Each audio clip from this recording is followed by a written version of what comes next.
The night was cold, the kind of cold that cut through clothes and settled deep into bones. Frazix stood in the town square of Creedar, the planet he had always called home. Around him, people huddled together for warmth, their breaths forming white clouds in the dark air. But no one moved. No one spoke.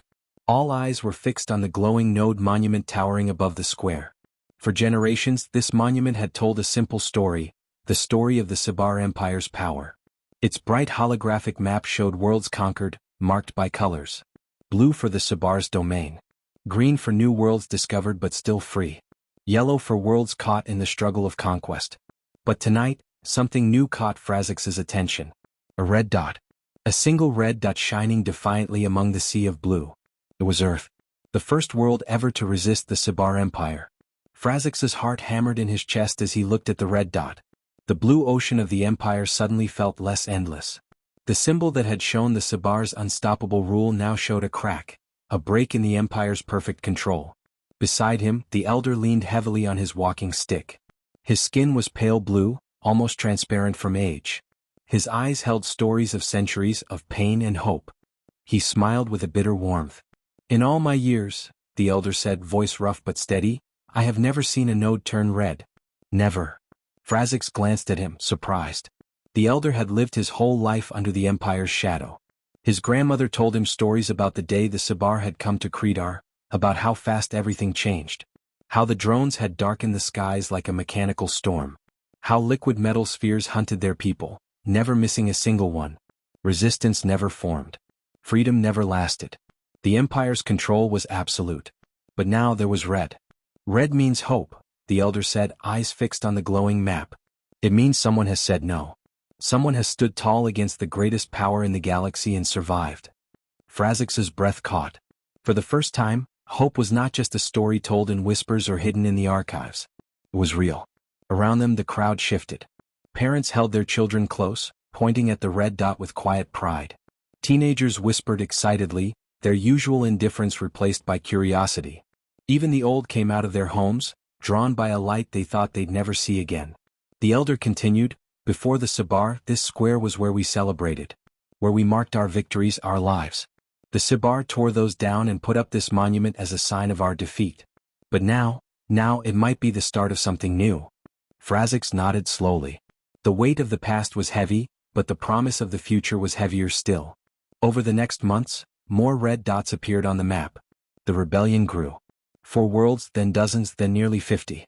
The map was no longer a symbol of oppression but a battlefield, a war unfolding in real time. The Sabar tried to hide the truth. They turned off the monument one day, shutting down its glowing projection. Panic rose. But the elder saw differently. "They fear us," he said with fire in his eyes. "They fear the red. Because it shows their failure. Their empire is not eternal." Frazix spent every night by the monument, wrapped in blankets, waiting, watching. The cold was sharp, but his hope burned brighter. One night, the sky above Creedar erupted in light. A great battle played out silently in the stars. Frazix and the others watched as energy beams crossed the darkness, ships darting between explosions. The war had come to their doorstep. As dawn broke, ships descended. Frazix's heart soared. The ships were not the towering, terrifying Sabar warriors but humans, the species who had started the Red Rebellion. Lieutenant Harley stepped forward to speak, his voice calm but full of strength. The war was not over, but victory was near. The humans and their allies had united over 60 species against the Empire. Then the monument blazed back to life, flooding the square with red. Collars that had bound Frazix and his people fell away. Freedom came suddenly, like a breath long held finally released. Frazix felt a storm of emotions, joy, disbelief, fear, and a strange emptiness. The war was not over, but the fight was now his to join. When Lieutenant Harley asked for volunteers to join the final battle, Frazix raised his hand without hesitation. He was ready to fight for his people, for freedom, for the future. As the shuttle lifted off, Frazix looked down one last time. The elder was there, smiling despite age and pain, nodding with approval. Frazix knew this was only the beginning of the end for the Sabar Empire, and the start of something new for the galaxy. The shuttle shuddered as it lifted through Creedar's thick atmosphere. Frazix pressed his palm to the cold window, watching the planet shrink beneath him. The familiar blue skies and white city lights gave way to the dark emptiness of space, dotted with stars. His heart raced, not just from fear or excitement but from the weight of what lay ahead. Around him, the other volunteers whispered quietly, some clutching weapons, others staring in silent wonder. They were a mix of species freed by the human rebellion, young, untrained but filled with determination. Frazix felt their shared hope like an electric current weaving through the cabin. Lieutenant Harley stood at the front, calm and authoritative. "Welcome aboard," he said, voice steady. "This is your first step toward freedom. We fight not just for ourselves but for every species under the Sibar yoke. The final battle will be hard, but together we are stronger." Frazix swallowed hard, gripping the edge of his seat. He had never imagined standing in a human ship, heading toward war with the empire that had crushed his world for centuries. Now that dream was reality. The ship hummed softly as it accelerated. Outside, vast fleets formed in glowing patterns, humans and their allies ready for the assault. Frazix studied the battle plans displayed on holographic screens. The humans were precise, coordinated, and unafraid. Weeks passed as the shuttle journeyed through star systems. Training began immediately. Frazix struggled to keep pace with the humans' rigorous drills. Their bodies moved with the grace of battle-hardened warriors, their minds sharp and focused. His own tale, once a source of pride, sometimes felt awkward and slow in the cramped training rooms. Yet the instructors never gave up on him. They pushed, encouraged, and challenged. Frazix learned quickly. Weapons, tactics, communications. Everything was new but vital. He discovered a fire within himself that matched the human fighters. At night, he lay awake thinking of Creedar, the Elder, and the people left behind. He wondered if the red dot had spread to his homeworld. Would they be free soon? Would the Sibar fight harder here, knowing their empire was unraveling? One evening, as the training ended, Lieutenant Harley called the volunteers together. "Tomorrow we move to the front lines," he said. "The Sibar won't give up their home easily. The final battle will decide the fate of the galaxy." Fear rippled through the group. Some whispered prayers, others clenched their fists. Frazix felt his double heartbeat quicken, but he stood tall. The next day, the shuttle dropped through the atmosphere of a war-torn planet on the edge of Sibar space. Smoke curled from shattered cities. The sky was scarred by battle, blackened clouds and glowing flashes. The air smelled of ash and metal. Frazix stepped onto the cracked ground alongside soldiers from many worlds. The coalition was vast, diverse in appearance but united in purpose. He saw creatures with many limbs, glowing eyes, and armor that shimmered like stars. They all shared the same fierce hope. The battle was brutal. Frazix's first fight came quickly. Enemy drones swarmed like angry wasps, shooting energy beams that scorched the earth. His training kicked in and he dodged, fired, and fought with every ounce of strength. His tail lashed with purpose, helping him balance and strike. Around him, allies fell and rose. Screams mixed with the hum of weapons and explosions. The sky flashed with fire as ships fought overhead. Frazix's breath came fast, but he refused to back down. In the chaos, he found moments of connection. A human beside him shouted encouragement. A warrior from another species covered his flank. Despite the fear, he felt belonging, the strength of a united fight. After hours of battle, the coalition pushed back the enemy forces. The red flags of resistance fluttered in the wind. Frazix's body ached, his hands shaky, but inside he burned brighter. That night, around a flickering fire, the volunteers shared stories. Frazix listened as others spoke of lost homes, dreams, and hopes. He told them about Creedar, the Node Monument, and the old elder who had given him hope. A human woman smiled softly. "Your story reminds us why we fight. It's not just about winning the war, it's about reclaiming our lives." Days turned into weeks. Frazix grew stronger, more skilled. The war raged on multiple fronts, but the coalition pressed forward. Each victory was a step closer to the Sibar homeworld, the heart of the empire. Frazix learned the truth about the humans. They were not invincible. Their losses were heavy, their sacrifices many. Yet their spirit never broke. They believed in something greater, freedom, unity, a future without fear. One day, as the coalition fleet prepared for a massive attack, Lieutenant Harley called Frazix aside. "You've done well," he said. "But the final mission will be the hardest. We need leaders who understand what's at stake. Are you ready?" Frazix hesitated. He was still new to war, still unsure. But the fire inside pushed him forward. "I'm ready," he said. The fleet moved into position. The Sibar home system stretched before them, a place of cold silence and deadly traps. Frazix felt the weight of history pressing down. This was the place where empires were born and could die. As the battle began, Everything Frazix had learned was put to the test. Ships exploded in brilliant flashes. Ground forces stormed through ruins. The fight was fierce, unrelenting. Losses were staggering, but the coalition pressed on. Frazix found himself face to face with a Sibar warrior, massive, armored, eyes glowing with cold hate. Their clash was violent and desperate. Frazix's tail lashed out, his weapons fired, but the warrior was strong. In that moment, Frazix thought of the red dot glowing on the node monument. He thought of the hope it had brought, of the freedom it promised. With renewed strength, he fought harder, driving the warrior back. The tide began to turn. After days of struggle, the coalition forces breached the Empire's heart. The great spires of the Sibar homeworld shimmered in the distant light. Frazix stood among comrades, battered but unbroken. Victory was close. As Frazix looked out across the battlefield, he felt a new hope, not just for himself but for every world still under the Empire's shadow. The war was not just about destruction, it was about rebirth. And Frazix was ready to be part of that new beginning. The air on the Sibar homeworld was heavy and strange. Frazix had never breathed such a cold, artificial atmosphere. The sky was a dull gray, streaked with harsh lights from the endless battles raging below and above. The ground shook with every explosion, every strike against the Empire's last stronghold. Frazix moved carefully through the ruins of a once great city. Towering spires, now shattered, loomed over broken streets filled with debris and silence between bursts of war. He kept close to his squad, humans and allies, all weary but determined. Lieutenant Harley's voice crackled through their comms. "Hold positions. Expect heavy resistance. The Sibar will fight like cornered beasts." Frazix swallowed hard. He knew this was the final stand. The war that had begun with a single red dot now reached its climax here on enemy soil.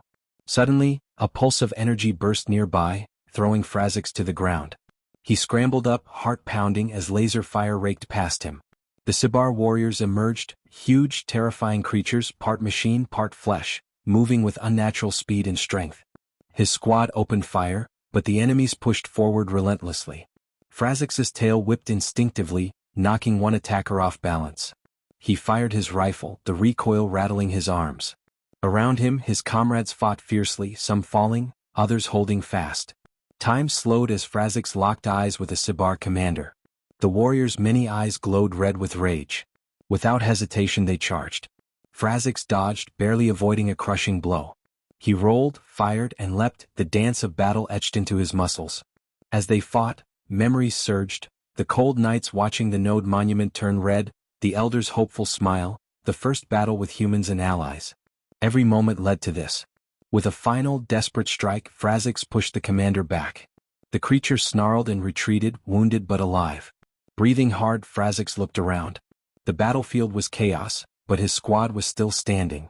Slowly, reinforcements arrived. The coalition was pressing forward.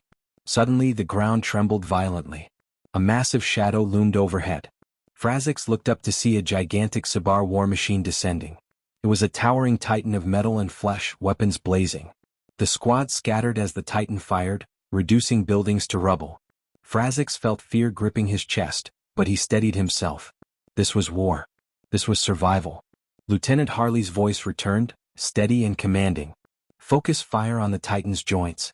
Use the plasma grenades." Frazix grabbed a grenade from his pack. His hands shook but he aimed carefully and threw. The explosion rocked the titan's leg, causing it to stumble. Encouraged, the squad pressed their attack. Flames and smoke filled the air as the titan faltered, then collapsed in a thunderous crash. Victory in this battle was hard-won but decisive.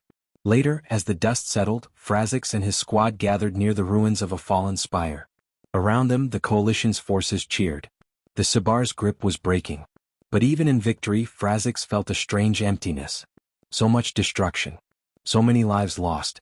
He wondered what would come after the war. That night, around a small fire, Frazix spoke with his comrades. A human woman named Mara shared her story. She had lost family, fought for years, but never given up hope. "We fight so the future is different," she said softly. "Not just for freedom, but for peace." Frazix nodded. The Elder's words echoed in his mind. Hope was more than a red dot. It was a promise. Days later, the coalition made their final push toward the Empire's heart. The capital city was a fortress, protected by the last of the Sibar's defenses. The battle was unlike any before. Waves of enemy troops, automated weapons and deadly traps tested every soldier's skill and courage. Frazix found himself in the thick of it, fighting side by side with humans and allies from across the galaxy. Bonds formed in fire and blood. They were more than soldiers now, they were family. As the coalition forces breached the city's inner walls, Frazix spotted the Sabar's leader, a towering figure clad in black armor radiating power and menace. The leader's voice boomed through the battlefield. "You dare challenge the Eternal Empire? You will be crushed." Frazix's blood ran cold, but he stepped forward. The fight was personal now. The leader struck with terrifying speed. Frazix dodged and countered, using every skill he had learned. Their clash shook the ground and echoed through the ruined city. For a moment, it seemed the leader might overwhelm him. But Frazix's spirit would not break. He remembered the red dot on the node monument, the symbol of resistance, of hope. With a roar, Frazix struck the final blow. The leader staggered, then fell. The battlefield fell silent. The Empire's reign was over. Frazix stood among the ruins, breathing heavily. Around him, soldiers cheered. The war was won. But Frazix knew this was only the beginning. The galaxy was broken and scarred, but it was free. Now they had to build something new. Frazix looked to the stars, thinking of Creedar, of the Elder, of the people still waiting for freedom. He would carry their hope forward. The red dot that started it all had grown into a blazing fire. And Frazix was ready to help it burn bright. The battle was over, but the war had left its scars deep across the galaxy. Frazix stood on the bridge of a coalition ship, staring out at the stars. The endless black canvas stretched before him, dotted with worlds still healing, still broken, but free. His thoughts drifted back to Creedar, the town square, the node monument, the Elder's steady smile. The image of that red dot shining bright in the sea of blue was never far from his mind. It was more than a symbol. It was a promise. The Sabar Empire was no more, but the challenge of rebuilding what they had destroyed was just beginning. Lieutenant Harley approached, his face serious but hopeful. "We've won the war," he said quietly. "Now we have to win the peace." Frazix nodded. The galaxy won't heal itself. The coalition was vast, dozens of species united for freedom. But freedom meant new choices, new conflicts. Old wounds had to be mended. Trust had to be built where suspicion ran deep. Frazix's mission was changing. No longer a soldier fighting for survival, he was now a guardian of hope, a builder of bridges. They traveled from system to system, helping liberated worlds restore their governments and rebuild shattered cities. Frazix worked alongside diplomats, engineers, and healers. The fight was different now, quieter but no less vital. On Creedar, the people began to reclaim their lives. The node monument was transformed from a symbol of defeat to one of resilience. Artists painted murals of the Red Rebellion, children played beneath its glowing light, and the Elder's stories became lessons of courage. One day, Frazix received news that the Elder had passed peacefully in his sleep. Though sadness filled his heart, Frazix knew the Elder had seen the dream become reality. His hope had sparked a fire that now burned across the stars. In the days that followed, Frazix found himself at a council meeting of the coalition. Leaders from many worlds gathered to shape the future. Frazix spoke, his voice steady and clear. "We have defeated the empire that ruled through fear," he said. "Now we must create a galaxy where no species lives under the shadow of oppression. Where hope is not a red dot but a living promise." The council listened, some nodding, others skeptical. The path forward would be hard, but Frazix's words carried the fire of lived experience. Peace was fragile. Old rivalries simmered beneath the surface. Resources were scarce. The scars of war left distrust that ran deep. But the coalition was determined. Frazix traveled to worlds still struggling, offering aid and protection. He saw hope grow in small villages rebuilding from ashes, in schools teaching children the history of resistance, and in leaders willing to listen and learn. At times, the weight of responsibility pressed on him. He missed the clear purpose of battle, the simple call to fight. But he understood now that true strength came from healing, from building, from forgiving. One evening, on a quiet moon orbiting a blue-green planet, Frazix stood under a sky filled with stars. The red dot on the node monument had become a constellation, a network of worlds united in freedom. He thought of the humans, of Lieutenant Harley, of all who had fought beside him. Their courage had changed everything. A soft voice interrupted his thoughts. Mara, the human woman from his squad, stood nearby. "You did well, Frazix," she said gently. "You helped bring the galaxy back from darkness." Frazix smiled, the burden lightened by friendship. "We all did," he replied. "And we all still have work to do." As the stars twinkled above, Frazix felt a deep peace settle inside. The war had ended, but the story of hope was far from over. He would carry that story forward, for Creedar, for the Elder, and for every world dreaming of a better tomorrow. The red dot was no longer a distant light on a map. It was a flame burning bright in every heart ready to fight for freedom. And Frazix was ready to keep it alive. Years had passed since the fall of the Sabar Empire. Frazix stood on the balcony of the new Creedar Council Hall, watching the sunrise paint the sky with shades of pink and gold. The city below was alive, rebuilt, vibrant, free. The node monument still stood in the town square, but it no longer showed conquest or control. Instead, its glowing surface displayed a tapestry of red dots, symbols of unity, resilience, and hope. Frazix's tail swayed gently as children played nearby, their laughter ringing through the air. He smiled, remembering the days when such joy was impossible. The galaxy was still healing, still fragile, but it had changed forever. The Red Rebellion had sparked a revolution that reshaped countless worlds. Inside the council chamber, leaders from many species gathered to discuss the future. Frazix listened as voices spoke of peace, justice, and cooperation. The wars of the past had taught hard lessons, but the coalition was determined to build a new path. Lieutenant Harley, now an ambassador, stood beside Frazix. Their friendship, forged in battle, had become a symbol of unity. "We have come far," Harley said quietly. "But the journey is just beginning." Frazix nodded. "Freedom is not a destination. It is a choice we make every day." As the council deliberated, a message arrived from a distant star system. Another world had lit up red on the map, a sign that the spirit of resistance still burned bright across the galaxy. The news sparked celebration and a reminder that vigilance was needed. Frazix thought of the Elder who had first dared to hope, of the node monument's silent watch over generations, and of the humans who had changed everything. He knew the galaxy's story was still unfolding. That night, under a sky filled with stars, Frazix walked through the quiet streets of Creedar. The air smelled of fresh rain and blooming flowers. He paused by the monument, now glowing softly in the moonlight. He touched the surface gently, feeling the hum of its energy. Hope, he realized, was not just a color on a map. It was the courage to say no, the will to fight, and the strength to rebuild. Frazix smiled, knowing that no matter what challenges lay ahead, the flame kindled by a single red dot would never be extinguished. The galaxy was free and so was he.